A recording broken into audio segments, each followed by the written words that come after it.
전두환 전 대통령의 차남 전재용 씨 네. 지난 금요일 날 뭐 일당 400만 원짜리 강제 노역에 처해졌다. 그렇습니다. 아주 예, 관심을 모았는데 그 땅을 사실 이제 많은 분들이 알고 계시지만 땅을 다운 계약서 작성을 해서 네. 결국 27억 원에 대한 세금 포탈을 하는 바람에 네. 기소가 돼서 이제 이창석 씨, 전두환 전 대통령 처남 이창석 씨하고 전재용 씨가 사실 벌금형을 받았는데 네. 40억 상당의 벌금형을 거의 그 분할 납부하겠다고 했으면서도 네. 결국 납부를 못했죠. 극히 일부분만 했는데 네. 결국은 노역장 유치, 환영 유치를 해서 서울구치소에 수감을 했습니다. 네. 그리고 네. 매일 노역을 일정한 시간 하면서 하루에 400만 원씩, 그러니까 3년 이내에 범위 내에서 그 노역 유치, 환영 유치하면서 그 벌금을 마무리를 시켰다. 이제 이런 내용입니다. 400만 원이면 액수가 과거에 하도 황제노역의 대주그룹 예, 회장, 허재호. 허재호 회장, 네. 그때는 뭐 몇 억, 5억 뭐 그랬잖아요. 네. 근데 400만 원도 하루에 400만 원 상당히 좀 많은 액수 아닙니까?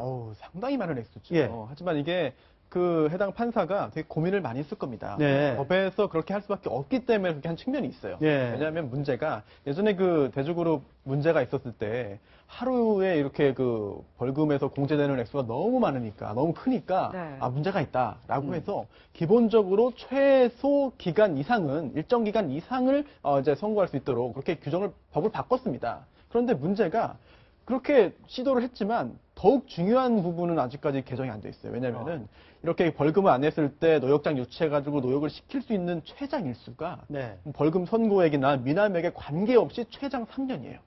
아, 그래요? 3년을 넘을 수가 없어요. 그러다 보니까 벌금액도 크고 미납 벌금액이 큰 경우에는 하루당 뭐 이제 공제가 되는 그런 이른바 일당이라고 할 수 있겠죠. 이게 예. 너무나 커질 수밖에 없습니다. 무제한적으로 커질 수밖에 없기 때문에 이 부분을 좀 개정하자라는 논의가 있었고요. 네. 또 반대로 이거를 또 풀어버리면 사실은 벌금이라는 게 징역이나 금고보다 더 낮은 수위의 그런 처벌이잖아요. 그런데 이게 벌금을 못 내서 돈이 없어가지고 오히려 그 수십 년 동안 노역장이 있게 된다면은 네. 오히려 이게 형벌 체계를 이제 제대로 반영하지 못하는 잘못된 거 아니냐는 반성이 있고 좀 비판이 있어가지고 그 3년을 놔뒀거든요. 네. 하지만 3년을 아예 완전히 푸는 게 아니라 뭐 5년이든 7년이든 네. 10년이든 이 정도까지 개정하는 그런 논의는 적극적으로 좀 이제 진행이 돼야 되는 거 아니냐는 생각이 듭니다. 네, 어쨌든 지금 정재용 씨 같은 경우에는 400만 원, 일단 400만 원의 네. 노역이 지금 논란이 되고 있는데, 그런데 이 노역도 문제지만 정말 벌금을 왜 안 내냐, 정말 돈이 없어서 못 내냐, 이런 생각 많이 하실 텐데요. 실제로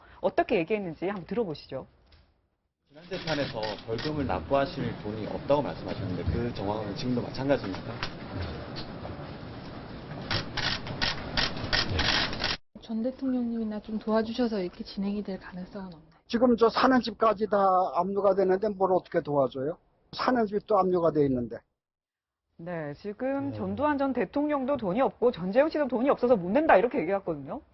네, 그렇습니다. 그 땅을 판 돈은 다 어디로 갔는지 좀 궁금하기도 하고요. 소문에 의하면 굉장히 자상가고, 뭐 외국인 학교도 다니는 등 소문에 의하면은 뭐 여전히 굉장한 자금이 있는 것으로 아는데, 그것이 소문에 그치고 정말로 돈이 없으신 것인지 아니면은 여전히 약간 은신처에 있는 것인지는 조금 더 검찰이 수사를 해봐야 될 것 같고요.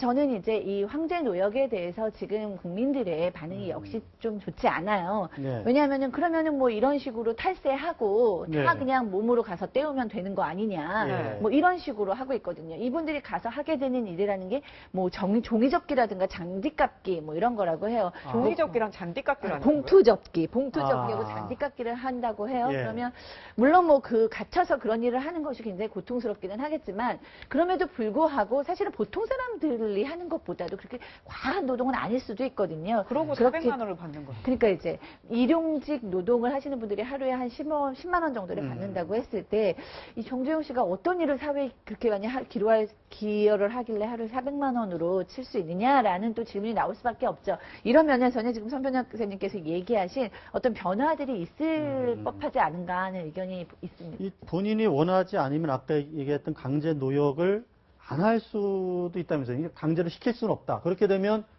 그게 늦춰지는 거겠죠. 그러니까 그 기간이. 그게 그렇지가 않은 게요. 그렇지 않나요? 이게 그 판결문에 이게 노역장 유치가, 환원 유치가 나옵니다. 이게 네. 규정을 보면은 표현이 며칠 동안 일을 하게 한다가 아니고요. 네. 노역장에 유치된 기간에서 이제 그 표현이 나와요. 그러다 보니까 구체적으로 뭐 노역장이 유치는 했지만 노역을 못 하겠다, 안 하겠다 했을 경우에 억지로 끌고 와가지고 뭐 이제 강제로 하기는 좀 어려운 측면이 있거든요. 그래도 400만 원씩 깎이는 거는 그렇죠. 그리고 맞고. 또 그 유치된 기간 동안에 이제 그 휴일이라든지 네. 이런 것도 이제 일을 안 하게 되면은 거기도 다 관계없이 다 척감이 되기 때문에 네. 그동안 좀 일반적인 상식에 약간 좀 반하는 부분이 없지 않아 있습니다. 그런 점도 좀 국민 감정을 더 악화시키는 것 같은 그런 영향이 있는 것 같습니다. 네.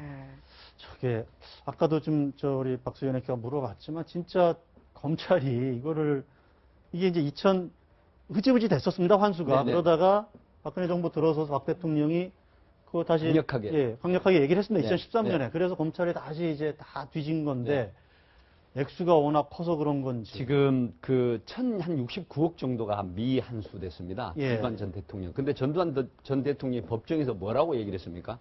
난 예금 통장에 29만 원밖에 없다라고 네. 해가지고 그때 유명하죠. 굉장히 많은 논란을 일으켰고 공분도 일으켰었죠. 근데 또 사실 지금 전재용 씨 같은 경우에는 내가 돈이 없다. 그래서 나 노역을 하겠다라고 자청을 했단 말이죠. 네. 그런데 지금 우리가 알려지기는 일반적으로 박상하 씨하고 지금 부인이지 않습니까? 네. 근데 미국이라든가 우리나라 내에도 상당한 액수의 재산이 있다라고 지금 알려지고 있거든요. 세간에는. 그렇죠. 그렇기 때문에 검찰에서도 물론 치밀하게 추적을 하고 있지만 이런 부분들은 여러 가지 뭐 가차명으로 숨긴 재산이 있지 않을까 이런 생각이 들기 때문에 국민들 법 감정에서는 정말로 이거를 제대로 추적을 해서 추징을 해야 된다. 그리고 예를 들어서 검찰이 진짜 다 우리가 할 수 있는 수단은 다 동원해서 네. 다 뒤져봤는데 없다. 근데 그거를 검찰이 물론 그렇기도 하겠지만 국민들은 또 그렇게 생각을 안 하더라고요. 네. 대부분. 그래서 네. 그런 부분을 완전하게 좀 해소시켜주는 그런 노력이 필요하다. 그런 생각이 듭니다. 네. 약간 씁쓸한 상황이긴 합니다. 네. 다음 얘기로 좀 넘어가 보겠습니다.